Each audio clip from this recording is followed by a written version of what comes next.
ہمارے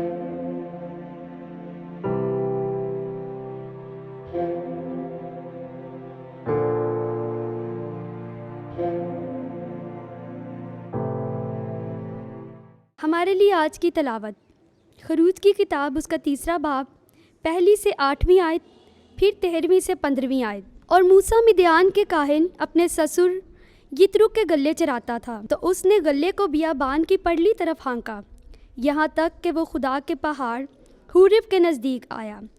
تب خداوند کا فرشتہ ایک جھاڑی کے بیچ سے آگ کے شعلے میں اس پر ظاہر ہوا۔ اس نے نگاہ کی تو دیکھا کہ ایک جھاڑی آگ سے روشن ہے اور وہ جل نہیں جاتی۔ تب موسیٰ نے کہا، میں نزدیک جاتا ہوں اور اس بڑے منظر کو دیکھتا ہوں کہ یہ جھاڑی جل کیوں نہیں جاتی۔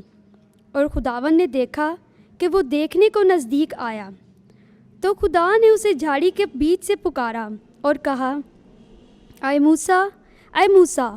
وہ بولا، میں حاضر ہوں۔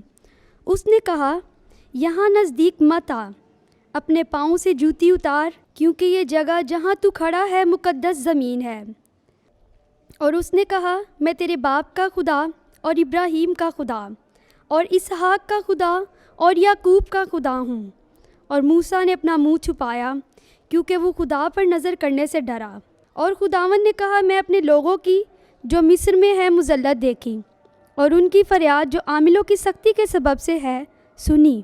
اور چونکہ میں نے ان کے دکھ کو معلوم کیا، میں اترا ہوں کہ انہیں مصریوں کے ہاتھ سے چھڑاؤں اور اس سرزمین سے نکال کر اچھے وسیع ملک میں، جہاں دودھ اور شہد بہتا ہے، کنانیوں اور ہتھیوں اور اموریوں اور فرزیوں اور ہویوں اور یبوسیوں کی جگہ میں پہنچاؤں۔ تب موسیٰ نے خدا سے کہا، دیکھ، جب میں بنی اسرائیل کے پاس پہنچوں اور ان سے کہوں کہ تمہارے باپ دادا کے خدا نے مجھے تمہارے پاس بھیجا ہے، اور وہ مجھ سے کہیں کہ اس کا نام کیا ہے، تو میں ان سے کیا کہوں؟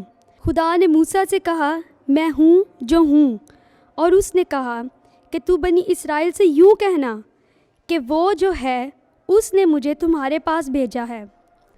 اور خداوند نے موسیٰ سے دوسری دفعہ کہا کہ تو بنی اسرائیل سے یوں کہنا کہ خداوند تمہارے باپ کے خدا اور ابراہیم کے خدا اور اسحاق کے خدا اور یعقوب کے خدا نے مجھے تمہارے پاس بھیجا ہے۔ میرا یہی نام ہمیشہ تک ہے، اور نسل سے نسل تک یہی میرا ذکر ہے۔ پاک کلام کا پڑھا اور سنا جانا ہم سب کے لیے باعث برکت ہو۔ خدا کا شکر ہو۔